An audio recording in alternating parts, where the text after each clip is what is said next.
last class we have discussed the SN1 reaction.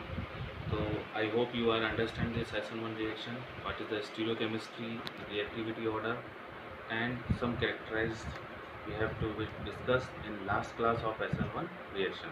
Here we last class में हमने SN1 reaction discuss की थी। यहाँ पे हम SN2 रिएक्शन कंपेयर के साथ पढ़ेंगे SN1 रिएक्शन के। यहाँ पे हम एक एग्जांपल से इसको समझते हैं। पहले हम एग्जांपल लेते हैं। इसमें मिथाइल ब्रोमाइड रिएक्ट करता है जो कि nucleophile hydroxide ion as a nucleophile लेते हैं अपन, जो कि यहाँ पे स्ट्रॉन्ग न्यूक्लियोफाइल है। दिस इज स्ट्रॉन्ग न्यूक्लियोफाइल और इन प्रेजेंस ऑफ सॉल्वेंट में हम यूज़ करते हैं यहाँ पे एप्रोटिक सॉल्वेंट, ठीक है। और इसमें जो प्रोडक्ट बनता है लास्ट में मेथनॉल बनता है और ब्रोमाइड आयन निकल जाता है। जबकि अपन ने SN1 रिएक्शन में आपने देखा होगा यहाँ पे हम टर्शरी ब्यूटाइल ब्रोमाइड लेते हैं और यहाँ पे यूज़ करते हैं अपन सॉल्वेंट प्रोटिक सॉल्वेंट, जो कि H2O होता है। जो H2O जो वर्क करता है एज ए न्यूक्लियोफाइल, वहाँ पे रिएक्ट करता है और प्रोडक्ट बनाता है टर्शरी ब्यूटाइल एल्कोहल। यहाँ पे जो रिएक्शन होती है इसको अपन बोलते हैं SN2 रिएक्शन। SN2 रिएक्शन को बोलते हैं सब्स्टिट्यूशन न्यूक्लियोफाइल बाइमोलिकुलर। जबकि हम SN1 रिएक्शन में जब हम देखते हैं तो उसको हमने बोला था सब्स्टिट्यूशन न्यूक्लियोफाइल यूनिमोलिकुलर मैकेनिज्म, ठीक है। यहाँ पे हम जो ले रहे हैं न्यूक्लियोफाइल क्या कर रहा है, यहाँ पे जो मेथाइल ब्रोमाइड या सबस्ट्रेट हम यूज़ में ले रहे हैं उस पर एज ए अटैकिंग कर रहा है। तो यहाँ पे भी देखिए आप कार्बन है और यहाँ पे ब्रोमाइड है, तो इसकी इलेक्ट्रोनेगेटिविटी क्या होगी, पार्शल नेगेटिव चार्ज होगा, यहाँ पे पार्शल पॉजिटिव चार्ज होगा।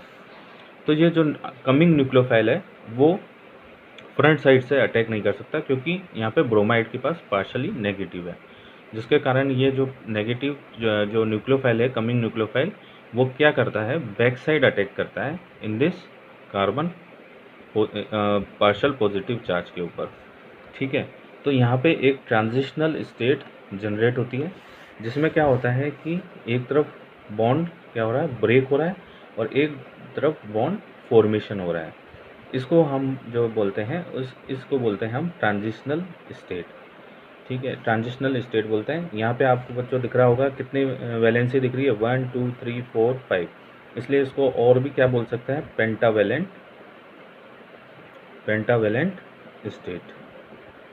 लास्ट में जो रिएक्शन बनती है वो मेथनॉल और ब्रोमाइड आयन। अब यहाँ पे देखो बच्चों, SN2 रिएक्शन में केवल 1 स्टेप रिएक्शन हो रही है जिसमें कि पूरा यूज़ हो रहा है। तो यही हमारी क्या हो जाएगी, रेट डिटरमाइनिंग स्टेप कहलाते हैं इसको, रेट डिटरमाइनिंग। जबकि अपन ने SN1 रिएक्शन में देखा था कि उसमें फॉर्मेशन ऑफ कार्बोकेटाइन जो कि फर्स्ट स्टेप में हो रहा था वो हमारी रेट डिटरमाइनिंग स्टेप थी, जो कि स्लो थी। इसी कारण से उसको SN1 रिएक्शन या फर्स्ट ऑर्डर काइनेटिक कहा जाता है। यहाँ पे जो हो रही है, यहाँ पे देखिए आप, सबस्ट्रेट और न्यूक्लियोफाइल दोनों इन्वॉल्व हो रहे हैं इन द फर्स्ट स्टेप, इसलिए इसको बोला है यहाँ पे जो SN2 जो आएगा SN2 रिएक्शन में जो यहाँ पे 2 है, this is indicate for second order kinetic. इसलिए जो रेट होगी वो किस पे डिपेंड कर रही है, हमारी substrate as well as nucleophile. जबकि SN1 रिएक्शन में केवल जो रेट डिटरमाइनिंग स्टेप थी वो केवल कार्बोकेटाइन सबस्ट्रेट पर निर्भर कर रही थी, क्योंकि वहाँ पे कार्बोकेटाइन का फॉर्मेशन हो रहा था, न्यूक्लियोफाइल पे डिपेंड नहीं कर रही थी, इसलिए वो SN1 रिएक्शन कहलाती है on the first order kinetic. अब यहाँ पे हम इसको स्टेप बाय स्टेप लिखते हैं। Mechanism of the following steps are here. When hydroxide ion collide या attacking with the methyl molecule at the back side phase, there is 2 reactions occur simultaneously formed. One is carbon OH bond is formation and another is carbon bromide is bond breaking is there. In the transitional state can be pictured as a structure, जो कि हम structure में दे रहे हैं। In transitional state there is a carbon is a partially bonded to the both hydroxide ion and the carbon bromide ion. There is completely broken the carbon bromide ion and formed is carbon of hydroxide bond is formed. The OH and bromide ion are located as possible in 3 hydrogen and a carbon lie in a single plane. So all bond angle is in 120 degree. The transitional state is also called is pentavalent state. ठीक है, यहाँ पे ये SN1 reaction की mechanism of action हो गई। यहाँ पे हम समझते हैं कि इसको एनर्जी लेवल पे, तो it is a necessary to note the energy to break the carbon bromide bond is more than compensate by the energy release during the making of carbon oxygen bond. यानी कि carbon oxygen जो हो रहा है वो उसके bond की formation में कितनी एनर्जी बन रही है और कार्बन ब्रोमाइड जो बॉन्ड ब्रेकिंग हो रही है उसमें कितनी एनर्जी रिलीज हो रही है, तो उसको हम फ्री एनर्जी रिएक्शन ग्राफ से समझते हैं। यहाँ पे हमने रिएक्शन ऑर्डर में जो पहले एनर्जी लेवल था, क्योंकि यहाँ पे कोई एनर्जी कंज्यूम नहीं हुई थी, फर्स्ट यहाँ पे ये सबस्ट्रेट लिया आपने, यहाँ पे nucleophile, there is no energy consume, then energy is consume, then in transitional state, यानी इसको हम इंटरमीडिएट स्टेट भी बोलते हैं, जो कि इसमें साथ साथ बनती है।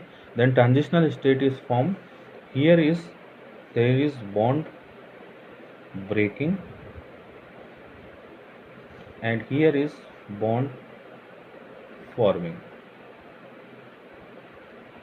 So the last the product is to be formed is methanol.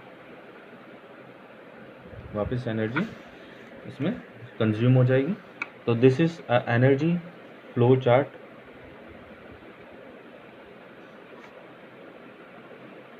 Of SN2 reaction mechanism. तो यहाँ पे एनर्जी फ्लो चार्ट से हमने SN2 रिएक्शन मैकेनिज्म को समझा। अब इसकी स्टीरियोकेमिस्ट्री की अगर हम बात करते हैं, स्टीरियोकेमिस्ट्री ऑफ SN2 रिएक्शन, तो फर्स्ट इज, अगर हम एग्जांपल की बात करें तो hydrolysis of cis 3 methyl cyclopentyl bromide का यूज़ करते हैं। और यहाँ पे हम जो लेते हैं एक्वस क्यूएस सॉल्यूशन, क्योंकि यहाँ पे क्या होता है, जो न्यूक्लियोफाइल होता है वो क्या होता है, स्ट्रॉन्गर न्यूक्लियोफाइल हम यूज़ करते हैं इन प्रेजेंस ऑफ, आपको पता है, अप्रोटिक सॉल्वेंट। अब यहाँ पे आप देख रहे हैं, यहाँ पे दो तरीके से ये मॉलिक्यूल अटैक कर सकता है, या तो आइदर फ्रंट साइड और आइदर बैक साइड अटैक। तो दो फॉर्मेशन हो सकती है। अगर फ्रंट साइड करेगा तो यहाँ पे आप देख रहे हैं, यहाँ पे क्या है, ये ब्रोमाइड आयन है। तो ब्रोमाइड आयन क्या होगा, यहाँ पे पार्शली नेगेटिव होगा, यहाँ पे पार्शली पॉजिटिव होगा। तो कमिंग न्यूक्लियोफाइल इसको, ब्रोमाइड को, यहाँ से फ्रंट साइड से अटैकिंग नहीं करने देगा। तो यानी ये कहाँ से करेगा, बैक साइड से। तो यहाँ पे क्या होगा कि कार्बन हाइड्रोजन है तो इजीली ये डिटैच हो जाएगा।